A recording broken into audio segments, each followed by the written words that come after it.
Hello दोस्तों, एक बार फिर आपका स्वागत है हमारे यूट्यूब चैनल ज्ञानश्री एजुकेशन में।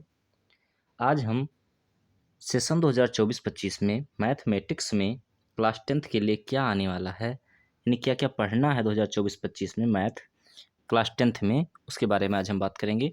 तो आपको हम ले चलते हैं सीधे क्लास 10th में क्या क्या पढ़ना है इस पर, क्योंकि इसमें इस PDF में जो जारी किया गया है इसमें 9th और 10th दोनों का सिलेबस दिया हुआ है। चलिए सीधे चलते हैं हम 10th क्लास वाले पे।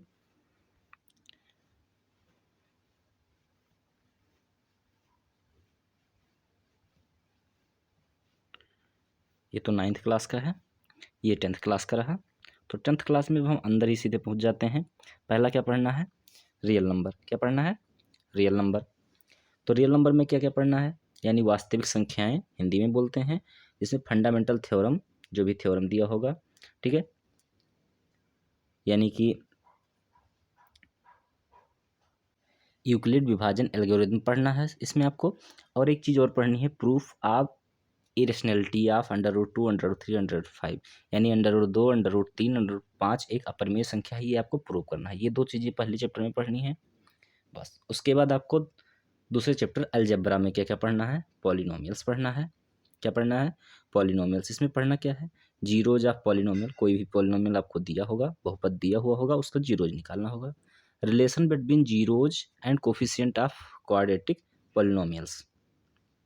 जो भी आपको बहुपद यानी क्वाड्रेटिक पॉलिनोमियल्स जो भी दिया होगा, उसके जीरोज में और उसके कोफिशिएंट में रिलेशन निकालना है।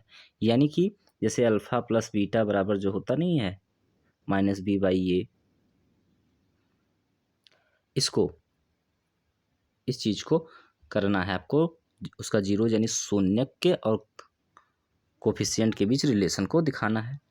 उसके बाद तीसरे चैप्टर में देखते हैं क्या पढ़ना है। दूसरे चैप्टर में बस इतना ही पढ़ना। तीसरे चैप्टर में पढ़ना है pair of linear equation in 2 variables. 2 variables मतलब दो चर। तीसरे चैप्टर में pair of linear equation in 2 variables, यानी दो अचर वाले रैखिक समीकरण पढ़ना है। उसमें क्या क्या पढ़ना है आपको? तो उसमें आपको पढ़ना है, देखिए, पहला है pair of linear equation in 2 variables and graphical method of their solution, यानी ग्राफ पे दिखाना है। जो 2 वेरिएबल होंगे जैसे x+y, यानी बहुपद, मतलब क्या कहते हैं, दो चर वाले रैखिक समीकरणों को आपको किस पे दिखाना है? ग्राफ पर, ठीक है। उसके बाद क्या पढ़ना है?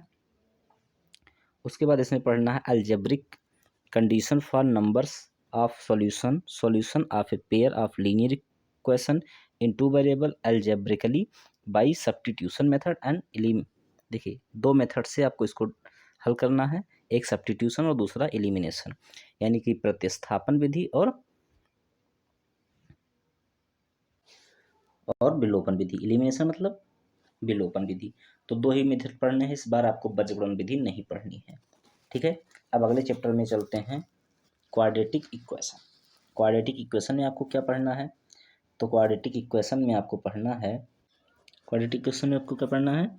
Standard form of quadratic equation की जो स्टैंडर्ड फॉर्म, ये स्टैंडर्ड फॉर्म में कौन कौन सा लिखा हुआ है, ax² + bx + c के फॉर्म में क्या क्या लिखा हुआ है, ये पढ़ना है। उसका सॉल्यूशन पढ़ना है क्वाड्रेटिक इक्वेशन का। ओनली रियल जो रूट हैं, यानी कि इमेजिनरी रूट, यानी कि काल्पनिक जो शून्यक हैं, उनको हमको नहीं पढ़ना है, सिर्फ रियल रूट पढ़ने हैं। फैक्टराइजेशन भी करना है। क्या करना है? फैक्टराइजेशन करना है, उनका करना है जिनके रियल रूट होंगे, ठीक है। And using quadratic formula, relationship between discriminant and nature of root. Root और उनके जो रिलेशन होते हैं, जैसे अल्फा प्लस बीटा और -b/a, अल्फा बीटा बराबर c/a, उनको पढ़ना है। इतना ही काम करना है। अगला है सिचुएशंस प्रॉब्लम, यानी आपको सिचुएशंस दी हुई होंगी, क्वेश्चंस दिए होंगे, लिखे हुए होंगे सिचुएशंस, उसके हिसाब से आपको पहले क्वाड्रेटिक इक्वेशन बनाना है, उसके बाद फिर उसको सॉल्व करना है। क्वाड्रेटिक इक्वेशन में इतना ही करना है। उसके बाद हम आगे बढ़ते हैं, अगले चैप्टर में क्या पढ़ना है? अगला चैप्टर है अर्थमेटिक प्रोग्रेशन, यानी AP। क्या पढ़ना है? AP। अब AP में आपको क्या पढ़ना है? देखिए, यंत्र टर्म निकालना है और दूसरा उसका सम करना है। AP में बस दो ही चीज़ें पढ़नी हैं और कुछ प्रॉब्लम्स दी हुई होंगी उनको, डेली लाइफ प्रॉब्लम्स दी होंगी एपी से रिलेटेड, उनको भी सॉल्व करना है। एपी में से 3 चीज़ें, nth टर्म निकालना और सम ऑफ एपी यानी एपी के पूरे टर्म का जोड़ निकालना, और फिर कुछ डेली प्रॉब्लम्स होंगी उनको सॉल्व करना है।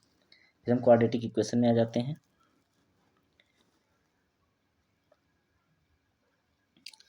कोऑर्डिनेट ज्योमेट्री में क्या पढ़ना है? निर्देशांक ज्यामिति में concept of coordinate geometry, main उसका कॉन्सेप्ट क्या होता है, इसमें आपको जो मेन कॉन्सेप्ट पढ़ना है कि कोऑर्डिनेट ज्योमेट्री होती क्या है। उसके बाद ग्राफ ऑफ लीनियर इक्वेशन का ग्राफ बनाना है। डिस्टेंस फार्मूला पढ़ना है, दूरी वाला फार्मूला, दो बिंदु के बीच की दूरी का फार्मूला पढ़ना है। और सेक्शन फार्मूला जो भी सिर्फ इंटरनल डिवीजन होगा यानी अंतः विभाजन वाला सूत्र पढ़ना है। बस 3 चीज़ें पढ़नी है। अब आपको क्षेत्रफल नहीं निकालना है त्रिभुज का इस बार। चलिए आगे देखते हैं। अगला है ज्योमेट्री। क्या है? ज्योमेट्री में आपको पढ़ना है ट्रायंगल, और ट्रायंगल में सब कुछ पढ़ना है, सिर्फ एक चीज़ अब इस बार गायब कर दी गई है, वो है पाइथागोरस थ्योरम। बाकी सारी चीज़ें पढ़नी है जितनी पहले थी, definition, example, counter example, similar triangles prove भी करना है, सारा कुछ करना है। बस सिर्फ एक चीज़ गायब कर दी गई है, वो क्या है? उसके बाद आगे आते हैं सर्किल पर। Tangent to a circle at point of contact, यानी कि स्पर्शी रेखा। क्या? स्पर्शी रेखा की tangent to a circle at point of contact यानी स्पर्शी रेखा सर्किल में। और प्रूव करना है tangent at any of circle is perpendicular to the radius through the point of contact, यानी कि जो रेडियस होगी वो टेंजेंट के साथ 90 डिग्री कोण बनाएगी, ये प्रूव करना है। प्रूव करना है length of tangent drawn for an external point to a circle are equal, कि बाहरी बिंदु से किसी भी बाहरी बिंदु से सर्किल पर खींचे गए जो टेंजेंट हैं वो इक्वल होते हैं, ये प्रूव करना है। इसके आगे देखते हैं हम ट्रिगोनोमेट्री पढ़नी है, जिसमें इंट्रोडक्शन ऑफ ट्रिगोनोमेट्री करनी है। ठीक है, जिसमें आपको values 30, 40, 50, 30 degree, 45 degree, 60 degree, 90 degree, 0 degree की वैल्यूज निकाल के करनी है, और कुछ प्रूफ्स होंगे उनको करने हैं। ठीक है, फिर ट्रिगोनोमेट्रिक आइडेंटिटीज पढ़नी है, जैसे sine square plus cos square बराबर 1 वाले फार्मूले से कुछ प्रूविंग करनी है। फिर उसके बाद हाइट एंड डिस्टेंस पढ़ना है। क्या पढ़ना है? हाइट एंड डिस्टेंस पढ़ना है। फिर मेंसुरेशन आ गया। मेंसुरेशन में एरिया रिलेटेड सर्किल पढ़नी है, एरिया से रिलेटेड सर्किल। ठीक है, यानी कि एक सर्किल दिया होगा, उसका कुछ थीटा एंगल देख के उसकी एरिया निकालनी होगी। और सरफेस एरिया एंड वॉल्यूम्स पढ़ना है। किसका? Surface area volume of combinations of two, मतलब कोई 2 फिगर दिए होंगे, जैसे क्यूब या क्यूबाइड हो गया, sphere, hemisphere, right circular, cylinder, यानी सिलेंडर हो गया यानी कि क्या बोलते हैं, बेलन।